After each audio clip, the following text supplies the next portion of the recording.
Welcome to the Startup Grind. En fait, en quelques mots, Mileswap, c'est quoi? Qu'est-ce que ça fait? Alors, Mileswap, c'est une start-up luxembourgeoise qui crée et a développé une solution d'électromobilité partagée, connectée, pour toutes les zones urbaines. Finalement, nous, on propose à des résidences, donc soit des promoteurs immobiliers qui créent un programme neuf ou à des syndics de propriété qui ont des immeubles en gestion, de mettre au sein de leur résidence une flotte 100% électrique partagée à destination exclusivement des résidents de l'immeuble. Donc en gros, une flotte 100% électrique qui comprend éventuellement un véhicule, un scooter, un vélo, une trottinette, qui sont complètement connectés, c'est-à-dire qu'on n'a pas besoin, comme du free floating, on peut les accéder grâce à l'application, sans clé, sans choses comme ça là, et on peut les réserver via l'application qu'on met à disposition des résidents. Donc ils ont un accès log personnalisé, ils peuvent réserver via un agenda selon la disponibilité de leurs besoins. Ils accèdent avec l'application sans avoir à posséder la clé du véhicule ou à prendre en free floating la trottinette par exemple. Grâce à ça, on permet d'avoir finalement de la mobilité verte, urbaine et connectée, parce qu'on a un système hardware, software au sein de ces outils-là et de ces flottes de véhicules. Et donc du coup, ça permet à la résidence de construire éventuellement moins de places de parking, donc économiser des coûts de construction pour les promoteurs et de rendre finalement le bâtiment plus éco-habitat et d'avoir une solution verte, urbaine, ce que recherche aujourd'hui le Luxembourg, mais aussi c'est une politique européenne derrière. C'est un produit dans lequel on a créé vraiment autour de cette application et de ce service de partage de véhicules électriques une application Toolbox Mobilité. Donc à l'intérieur de cette application, on propose, on a rendu cette application intelligente, des services de mobilité, que ce soit public ou transport privé. Par exemple, en public, on a les transports bus, transport public gratuit, le CFL aussi également en temps réel, souvent par rapport au côté résident, donc le prochain bus qui est à côté de chez vous, vous l'avez les horaires en temps réel.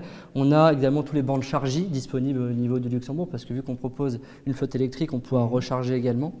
On a également derrière un système de vélo, donc on s'est plugué avec le système de vélo ici au Luxembourg pour pouvoir proposer aussi aux résidents éventuellement.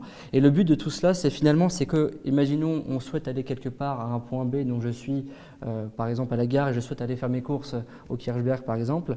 Donc on rend sa destination à l'application et l'application est intelligente parce qu'elle propose la meilleure solution possible par rapport au temps, au trafic et aux kilomètres qu'on va parcourir. Donc imaginons j'ai 3 km à faire pour aller à la salle de sport, et ben on va me dire finalement par rapport au trafic, il vaut mieux prendre soit le scooter ou la trottinette parce que prendre la voiture ça prendrait trop de temps et que le trafic n'est pas mis en place. Voilà. Donc ça c'est la solution globale, Mobility Toolbox. Et en plus de ça, vu qu'on est dans un contexte résidentiel, on s'est dit qu'il faut vraiment qu'on utilise ce contexte-là pour évangéliser, diffuser ce côté sharing mobilité électrique en plus, qui a tant de mal aujourd'hui à éclore dans différents pays, dans différents écosystèmes. Donc on a intégré ce qu'on appelle l'affichage dynamique, donc digital signage, au sein des résidences, donc des différents écrans, grâce à une structure qu'on a nous en interne dans laquelle on a aussi investi, qui permet de plugger avec une box, un hardware, tout un système d'information. Donc cette information-là, on a une plateforme où on peut gérer, telle une marketplace, différentes informations. Et les écrans qui seront diffusés, en fait l'information qui sera diffusée reprendra les disponibilités et les agendas du service que l'on met à disposition, donc Mileswap Home. On reprend aussi tous les transports en public, le train en temps réel, donc ça tourne en live. Et on amène aussi finalement du contenu de la résidence. Donc c'est-à-dire, imaginons les assemblées générales, aujourd'hui on voit dans les résidences que tout est en format papier, on n'est pas digitalisé. On peut permettre en instantané et en temps réel, montrer un nouvel habitant qui arrive dans la résidence, la prochaine rénovation disponible, voilà, c'est un petit peu ça. Donc on digitalise le contenu et on informe des bienfaits de l'électromobilité en zone urbaine, voilà un petit peu. En fait, ça a l'air d'une solution bien ficelée, bien développée, bien orientée vers l'utilisateur, les marchés, mais comment ça a commencé en fait? C'est-à-dire, je suppose que vous ne vous êtes pas levé un bon jour et dites « tiens, tac, tac, tac ». C'est ça. Il y a probablement du trial and error.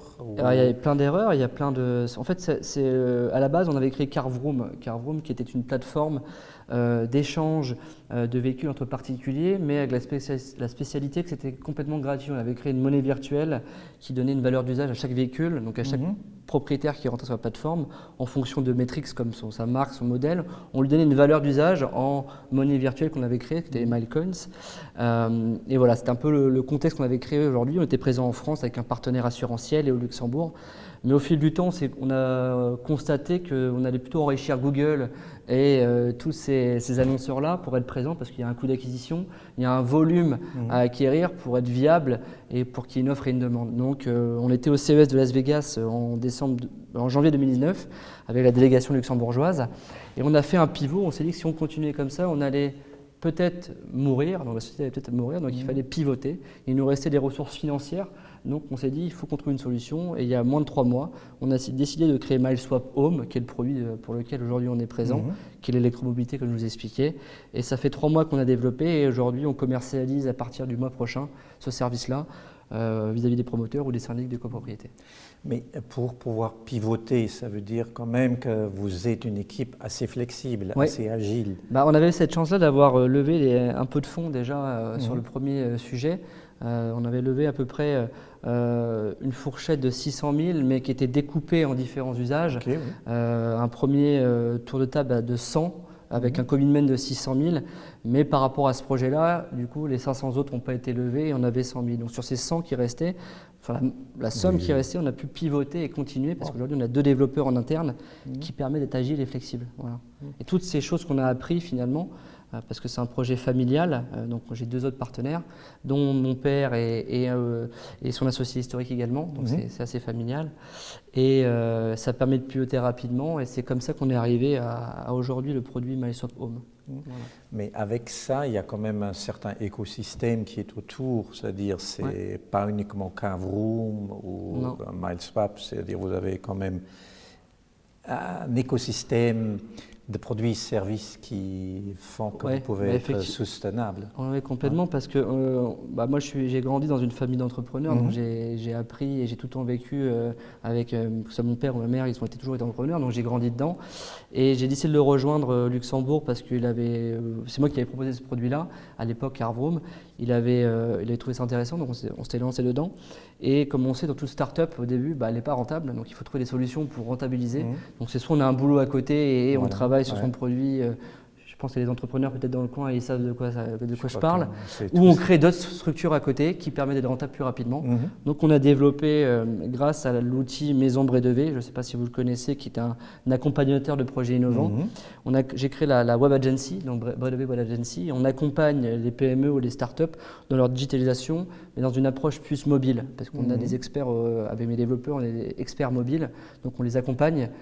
Soit dans des formations pour faire de la sensibilisation, de la prévention, ou dans la production derrière après d'outils et on va dire d'applications mobiles.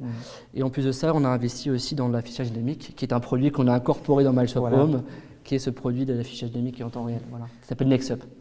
En fait, c'est un peu de l'investissement corporate, on pourrait dire, c'est familial. Et disons, par exemple, l'affichage, c'est quelque chose où vous avez investi pour le projet ou c'était venu, entre guillemets? Non, c'est la Maison Bredeve à la base qui était un accompagnateur, un écosystème qui permet de fédérer ou de faire rencontrer des gens, à la base un business club. Et aujourd'hui, grâce à cela, j'ai rencontré mon CTO, qui est mon responsable, qui avait créé cette solution-là il y a 1 an et demi. Et de fil en aiguille, il m'a proposé de travailler avec lui parce que lui, il est que techos, il avait besoin de côté commercial. Et est arrivé de fil en aiguille le fait d'incorporer un petit peu ce contenu digital dans la solution de mobilité. Et on a fait le parallèle, il m'a demandé si je voulais l'accompagner et devenir associé avec lui. Et de fil en aiguille, on est arrivé à être associé, être partenaire. Donc finalement, la maison amène et fait connaître différentes ressources et différentes personnes et on arrive à trouver des similitudes. Voilà. Et donc, à la limite, c'est l'équipe en fait qui maintenant est avec le projet. Elle est venue au fil du temps et au fur et à mesure. Et pour vous, qu'est-ce qui est plus important, le côté technique ou plutôt le côté plus user, plus commercial, ou les deux?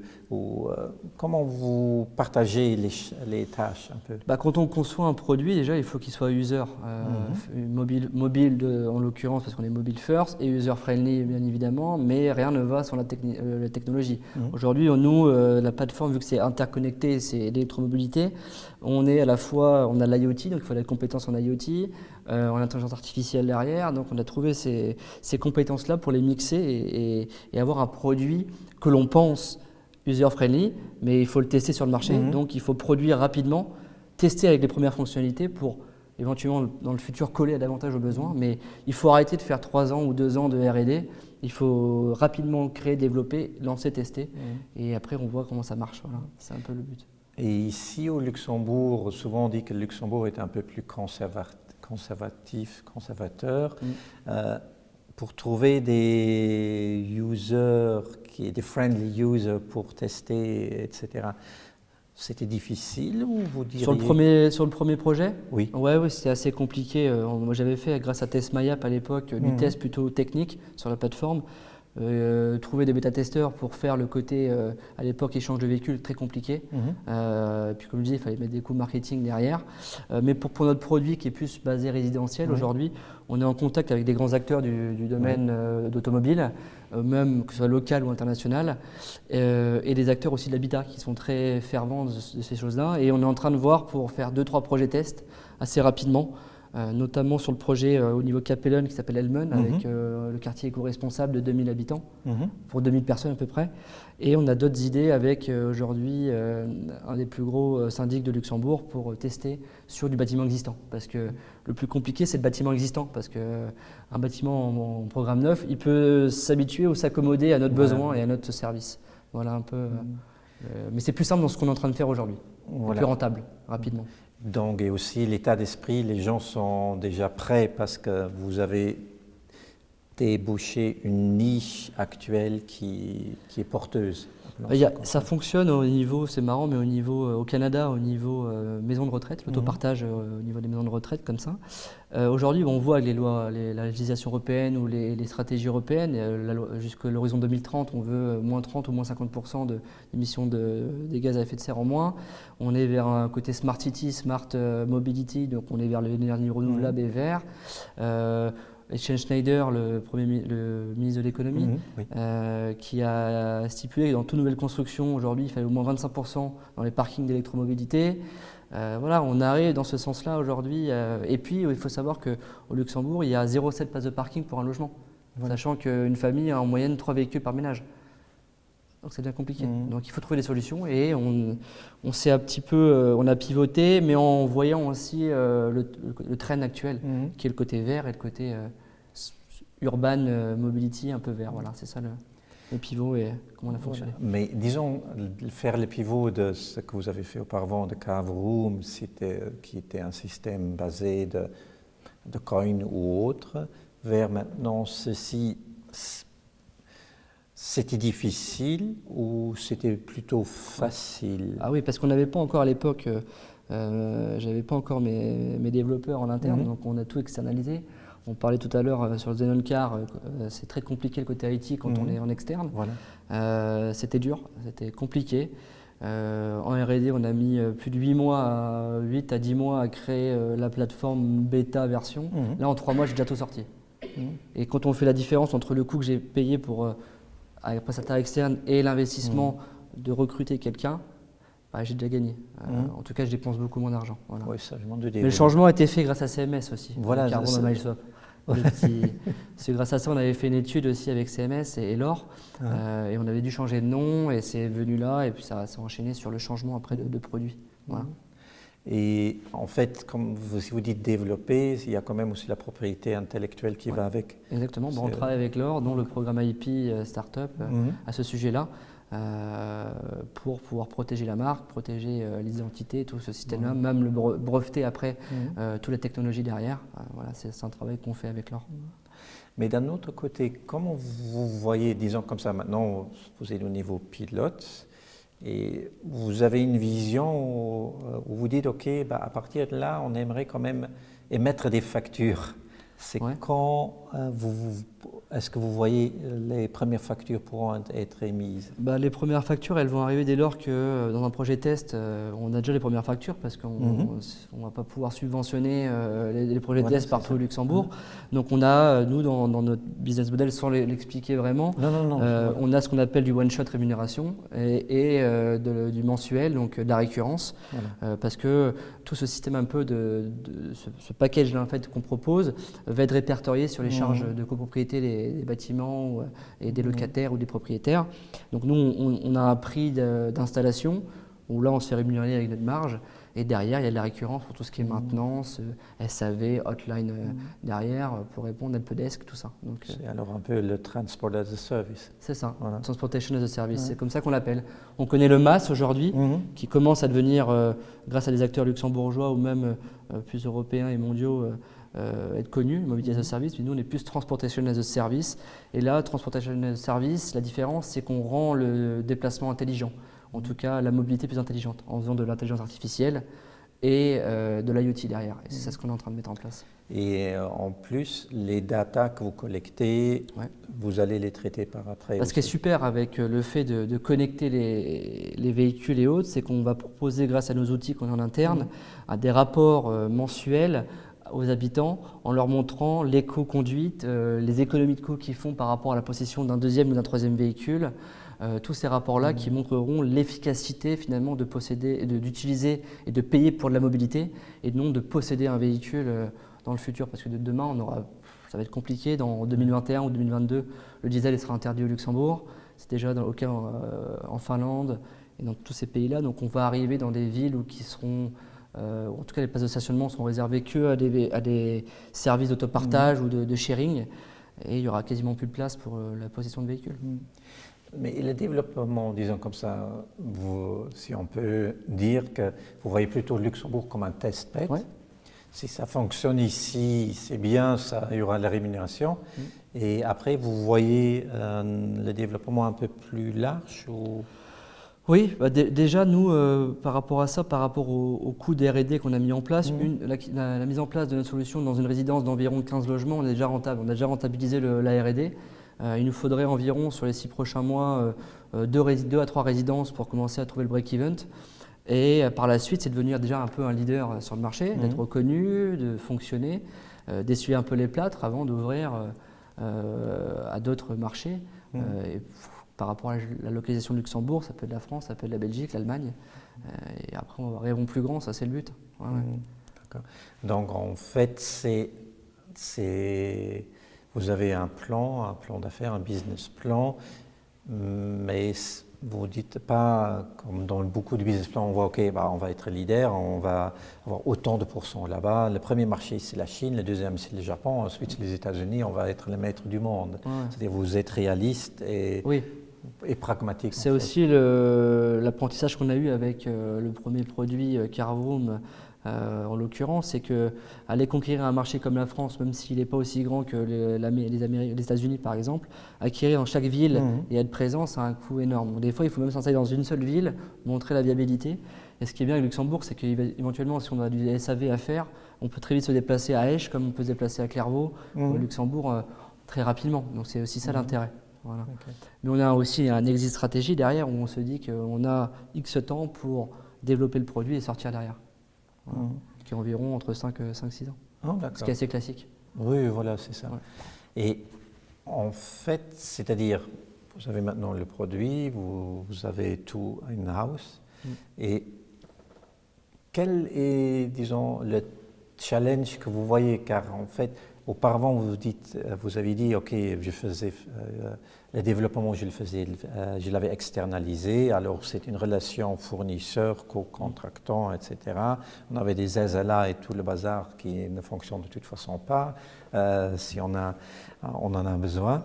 Et maintenant, c'est in-house. Est-ce que la gestion est différente et plus facile, moins facile?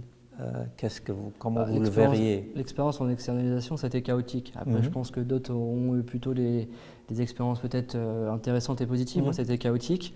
Et aujourd'hui, ce qui est intéressant quand on travaille en équipe comme ça en start-up, Oui. c'est qu'on s'est dit avec le développeur, donc mes collaborateurs, on s'est dit, bon, le temps qu'on mette en place ce produit-là, dans une construction neuve, elle n'arrive pas tout de suite, elle ne sort pas de terre tout de suite, on est peut-être des fois 6 mois avant que ça sorte, s'installer, si on a de la chance. Donc il faut trouver en attendant la rentabilité. Voilà. Et donc ils m'ont suivi et on a créé ces produits-là grâce à leur expertise technologique.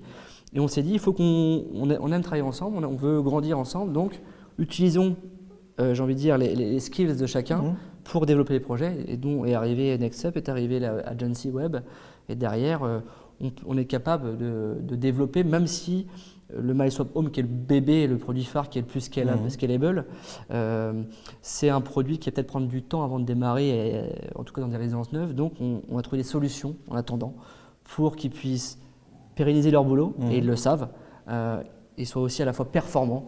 Et ça leur permet de sortir aussi d'une période de R&D, parce que le R&D c'est intéressant, c'est bien, mais un développeur, même après avoir fait de la R&D, il veut savoir si son produit est commercialisable et fonctionne. Donc ça c'est le management de tous les jours, et c'est de la confiance dès le premier jour, que peut-être dans une autre boîte on ne pourrait pas forcément dire, et chacun est cantonné. Nous on a été clairs dès le début, ils nous ont suivis, c'est comme ça qu'on fonctionne. Et disons comme ça, vos tâches du premier projet jusqu'à ce jour-là, elles deviennent de plus en plus complexes quand même, il y a de plus en plus à faire. Est-ce que vous voyez ça comme un challenge, éventuellement une problématique potentielle ou une constraint potentielle, où vous dites, OK, éventuellement, il faudrait, se focaliser dans le moyen, long terme, etc., adapter et prendre quelqu'un d'autre qui sait mieux faire un aspect du business et moi, je m'occupe de l'autre aspect? Bien sûr, on est plusieurs déjà, on est trois associés sur le sujet MySwap Home. Après, sur les autres sujets, il y a d'autres associés différents. Donc, chacun un petit peu, on répartit nos tâches par rapport aux différentes activités. Moi, je m'occupe principalement au quotidien de MySwap Home et du Web Agency. Et de plus en plus après le NextUp. Et voilà, on s'occupe, on répartit les tâches au fur et à mesure. Et après, si ça grandit, MySwap Home, et qu'il faut trouver quelqu'un compétent qui puisse devenir CEO ou COO par exemple, avec plaisir. On est là pour s'entourer de bonnes personnes. Ça, c'est le but. Et vous n'avez pas peur de donner quelque chose de votre bébé, de le lâcher un peu? Non. Non? Non, parce qu'on parle en equity par exemple, éventuellement ou pas nécessairement en equity, mais surtout, en fait, si vous grandissez avec un projet, même si vous êtes à plusieurs associés, au début, vous faites un peu tout, vous êtes homme à tout faire. Il y a toujours un homme à tout faire pour gérer les feux et jouer le pompier, en fait. Mais lorsque ça commence, ça grandit, il y aura de plus en plus, pas spécialisation, mais comme vous dites, éventuellement, il faut prendre quelqu'un de l'extérieur, une personne extérieure pour gérer cette partie-là. Vous n'avez pas peur? Non, on marche beaucoup à l'affect, c'est-à-dire qu'on veut travailler avec des gens qui nous apportent dans des sujets ou dans des zones de compétences que l'on n'a pas, qui sont meilleurs que nous, ça on n'a pas peur de le dire. Mais il faut qu'on ait une confiance et qu'on travaille ensemble. On est prêt à lâcher même un peu d'equity aussi, parce que vaut mieux avoir 10% de quelque chose qui vaut 100 millions qu'avoir 100% d'une boîte qui vaut 0. Donc là-dessus, non. Et on est prêt à s'entourer de personnes parce que c'est pouvoir se reposer sur les personnes de confiance et avec des compétences qui permettront aussi derrière de travailler au quotidien. Parce que quand on va grandir, j'aurai d'autres choses à penser, on aura tous d'autres sujets à aborder, peut-être plus stratégiques, et être moins dans l'opérationnel quotidien, à savoir comment faire la publication Facebook ou comment travailler sur le développement du produit en IT, quoi. Mais ça, disons, le premier projet, ça remonte à combien de temps à peu près? Les premières réflexions? Oui, 2 ans. Cave Room. 2 ans. Il y a 2 ans, on a eu ces premières réflexions. Ok. Mais ces réflexions-là sont venues parce que vous avez détecté un besoin ou vous dites ça pourrait marcher? On était fan en tout cas d'automobile. Mes partenaires sont des hommes, ils ont l'expérience dans tout ce qui est création d'entreprise et l'entrepreneuriat depuis plus de 25 ans. Et on a voulu mixer en fait le trend actuel avec tout ce qui était un peu l'ubérisation, tout ce qui était service un petit peu, la passion des véhicules, du voyage. Et on s'est dit, pourquoi pas mixer cela et trouver une solution. Et ça existait aujourd'hui dans la maison, dans l'échange de maisons entre particuliers ou d'appartements, ça existait. C'était Guest to Guest en France, qui était le leader mondial, qui a racheté son concurrent français et qui, pareil, faisait des échanges de maisons avec des points et non avec de l'argent comme fait Airbnb par exemple. Et eux, ils ont levé plus de 80 millions d'euros, 80 millions de dollars et ils sont leaders mondial, présents dans plus de 400 pays. Donc on s'est dit, si ça existe dans la maison, on peut être le complément avec la voiture, mais c'est pas pareil. On a plus confiance dans l'échange de maison parce que c'est un bien qui reste mobile, qui est fixe, alors qu'un véhicule, c'est plutôt roulant. Et on a un peu plus encore du mal, en tout cas, dans le sharing. Et on le voit en France ou dans d'autres pays. Aujourd'hui, le car sharing a du mal à exister et à grandir. Voilà. Et aussi, il faut avoir la masse et les densités. Le free floating, souvent, on voit Bolloré à l'époque à Paris, il avait une flotte de véhicules qui leur appartenait. Le coût de maintenance, le coût d'acquisition, c'était compliqué. Nous, ce qui est bien, c'est que la flotte qui est mise à disposition dans la résidence, c'est pas notre flotte, donc c'est pas nous. Sur vos books. En fait. Nous, on est un simple gestionnaire. On est là pour gérer au quotidien le service. Voilà. D'accord. Et disons comme ça, vous croyez que si l'environnement n'aurait pas été si propice à tout ce qui est smart mobility, le green et autres, ça aurait pu être un peu plus difficile de convaincre les gens? Oui. Voilà. Comme c'est déjà compliqué de convaincre avec le car sharing à la base. Oui, non, il y a des initiatives européennes. Donc ça, en plus, dans ce fait-là, c'est que dans la Smart City, les nouvelles constructions, on va être beaucoup plus durables, avec les consommations énergétiques, tout ça. Donc ça rentre finalement dans ce trend-là. Le pivot est arrivé dans la meilleure des manières parce qu'on est dans le trend. Et on croit aussi à cette forme de destinée aujourd'hui qu'on est sûr que ça va fonctionner. Parce que si on ne croit pas, ça sert à rien. On n'a pas besoin d'essayer. Mais dans la vie, c'est marrant parce que le pivot, tout ce qui arrive dans une vie d'une entreprise comme ça, jeune entreprise, les pivots, tout ça, ça arrive. Et des fois, on dit c'est écrit, quoi. Donc c'est ça qui est intéressant. Et disons, comment vous voyez, si vous pourriez vous projeter dans 2-5 années, comment vous voyez le développement ou comment aimeriez-vous voir le développement comme ça? Déjà que le service soit présent dans plusieurs dizaines, 50, peut-être 100 résidences au Luxembourg, qui fonctionnent, qu'il est accepté, que les utilisateurs finaux qui sont les résidents habitants voient une utilité, une économie et ont une démarche environnementale, ça serait déjà une première satisfaction. Et grandir, donc c'est-à-dire peut-être aller voir plus loin dans d'autres pays. Voilà, c'est déjà ça le but. Alors déjà, on n'arrive pas à se projeter la semaine prochaine. Non, c'est pour donc ça. Dans 2 ans, ça va être compliqué. C'est le wishful thinking. Mais bien sûr, il y a une stratégie. Voilà. Non, même pas la stratégie, mais le wishful thinking. Si vous aviez un vœu, c'est plutôt dans ce sens. C'est plus un vœu. Voilà. Ouais, effectivement. Un vœu pieux, c'est ce qui est bien. Mais en start-up, savoir ce qu'on va faire la semaine prochaine, ça. Non, ça c'est compliqué. Voilà. Mais c'est déjà bien. Est-ce qu'il y a peut-être l'une ou l'autre question? Oui? Par rapport à justement l'évolution de l'équipe, et je me demandais si vous prévoyez justement de modifier, de faire rentrer de nouvelles personnes, justement tout ce qui est capital et tout, ou si pour le moment c'est un petit peu tôt et vous restez sur la structure actuelle et vous accompagnez plus de compétences techniques.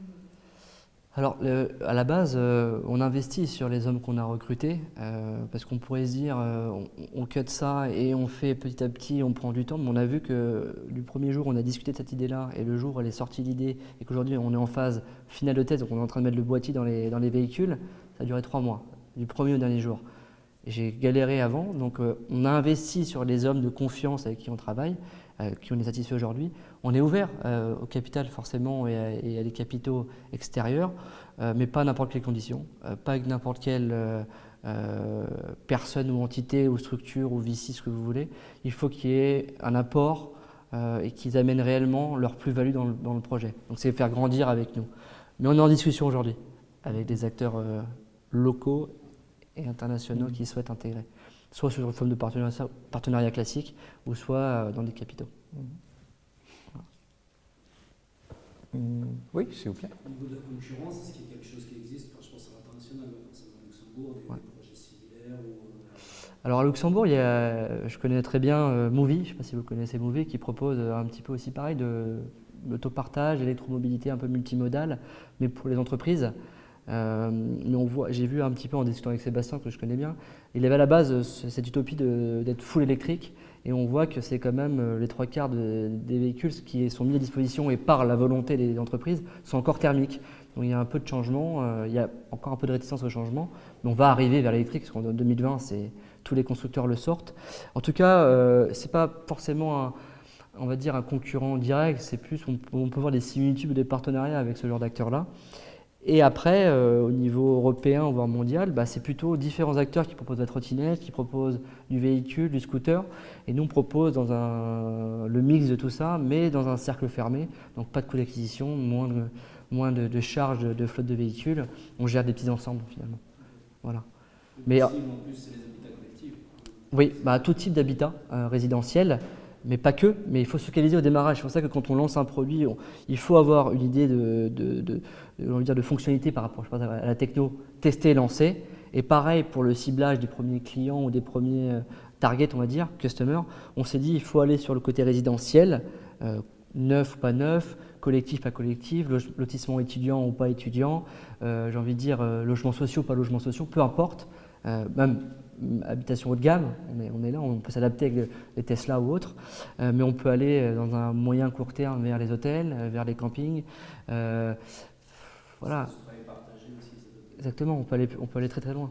Les hôtels en plus, il y a un intérêt, on en discutait avec quelques personnes qu'on connaît nous dans notre réseau, il y a un intérêt. Par exemple, j'arrive dans le sud de la France, je suis arrivé en train ou en avion, et l'hôtel me propose de services d'électromobilité pour aller faire soit des petites courses ou se balader. Voilà. Mais on peut élargir de manière plus large. Ouais. Et le coût moyen, par exemple, je ne sais pas si on peut en parler ou pas, mais une résidence standard, à peu près, ça peut être quoi en fait? Tout dépend de la flotte qui est mise à disposition, l'achat de la flotte. Tout dépend après, parce qu'on est en train de travailler sur un produit financier aussi autour qui permet d'englober tout le packaging, que ce soit l'installation, la flotte, la maintenance. Un produit financier qui permet de nous de payer assez rapidement et d'avoir notre argent et pas d'attendre tous les mois que ça tombe. Parce qu'en start-up, on a besoin de cash assez rapidement. Ça dépend. On est je peux donner une fourchette, je ne vais pas donner le prix exact. On est entre 20 et 35 000 euros. J'ai envie de dire, de marge, nous, pour une résidence, en fonction du volume. Voilà. Mais après, tout dépend de la taille. Voilà. Mais notre marge, voilà, on part sur des contrats de 3 ans par rapport à la flotte, qui peut être renouvelée derrière. Sur un contrat de 3 ans, on fait une marge entre 20 et 35 000 euros. Voilà. Qu'il faut répartir sur nombre de mois et X. Voilà. Et c'est indexé sur c'est impacté sur les charges du coup Cette première version, oui, elle sera comme celle-là. Mais on veut aller à terme s'associer avec des gros revendeurs de bornes électriques parce qu'il y a des solutions en France qui existent où en fait les startups qui revendent des bornes électriques, par exemple dans les programmes neufs, investissent et payent et installent des solutions comme celle-là, donc dans les bornes, dans les résidences.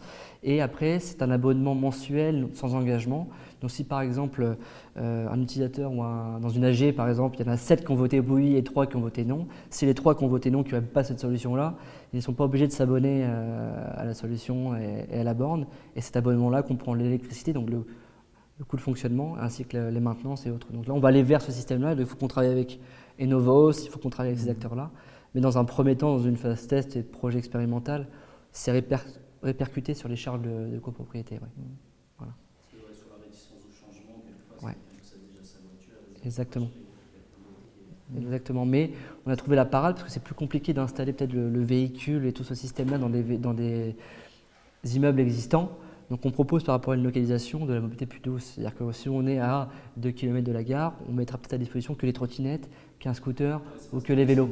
Voilà. Et là on baisse complètement sur les charges de copropriété par mois le prix qu'on paiera. Donc on peut par exemple passer, je vais vous dire un exemple, sur une maison, un immeuble de 15 logements à peu près, on a un coût mensuel de 150 € par mois pour utiliser tout le service avec toute la flotte ou pas. Mais on peut prendre du côté où oui c'est cher parce qu'on va payer en plus 150 €, Mais à l'inverse, on va peut-être enlever un véhicule qu'on a parmi les 3 du ménage. Et aussi qu'au Luxembourg, aujourd'hui, c'est entre peut-être 600, 700, voire 800 € le coût d'un véhicule. Donc il faut le voir à l'inverse derrière. Et ça, voilà, c'est 150 €. Mais sur la mobilité purement douce, sans véhicule, on peut être entre 30 et 50 € par mois supplémentaires. Voilà. Ça, c'est des panels de manière large sur des simulations. C'est bien d'avoir une offre flexible, parce qu'il y a un vrai challenge. C'est ça. Soit on peut tout avoir, soit on peut avoir qu'un véhicule, soit on peut avoir un mix on est flexible, quoi. Ça dépend. Et on est là aussi pour apporter l'expertise par rapport à la localisation de la résidence, par rapport à ce qu'il y a autour de la résidence en termes de mobilité. Si on est à 300 mètres de la gare, ça ne sert à rien d'avoir un véhicule. On va proposer la mobilité plus douce. Par contre, si on est un petit peu vers Strassen, où on dort un petit peu du centre-ville, là, le véhicule a plus un intérêt. Voilà. D'un autre côté, disons comme ça, on a aussi parlé maintenant un peu des informations que vous allez collecter et autres. Est-ce que vous allez aussi éventuellement les ouvrir et les monétiser? Est-ce que c'est prévu? Pas monétiser dans le sens de la pub, mais dans le sens intelligent, comme vous dites, vous avez de l'intelligence artificielle, vous avez probablement un moteur pour ça. Et par après, je suppose que les syndics, les autres, les copropriétés, les villes, éventuellement, disons la ville de Luxembourg et leur truc de mobilité, ils ont la open data et après ils disent ce serait quand même intéressant d'avoir telle ou telle information et que d'avoir un autre ça peut être possible, ça peut être possible, il faut le voir à long terme. Oui, voilà. Mais ce qui est intéressant, c'est que nous, dans ce qu'on propose, et le fait que le propriétaire ou le locataire va payer un coût, on inclut dedans ce rapport un peu d'éco-conduite derrière, l'intérêt, le gain qu'il a fait en utilisant un véhicule derrière, voilà tout ce système-là. Et en plus de ça, on va pouvoir faire baisser au fur et à mesure le prix mensuel que coûte cette solution-là pour un propriétaire ou un locataire, avec ce réseau qu'on met d'affichage dynamique. Parce qu'on va rendre cette partie sur cet écran, on va diviser une petite partie allouée à tout ce qui est annonceur. À tout ce qui est commerce de proximité, par exemple le boucher du coin, va pouvoir mettre ses annonces dessus. Et là, donc, du coup, on va avoir une rémunération de X € par mois et on va être prêt à redistribuer soit à la copropriété ou en déduction du coût des locataires ou des propriétaires de services, faire baisser la note. Et on va dire le most, ce serait que ce soit complètement gratuit et que ce service-là soit payé non pas par les copropriétaires, mais par les annonceurs. Ou des services annexes qui pourront venir. Exactement. Ce seraient les annonceurs qui paieraient ce service-là pour avoir la visibilité. Ça, c'est le must. On n'est pas encore là parce qu'il faut quand même un réseau d'écrans, donc un réseau d'immeubles. Voilà.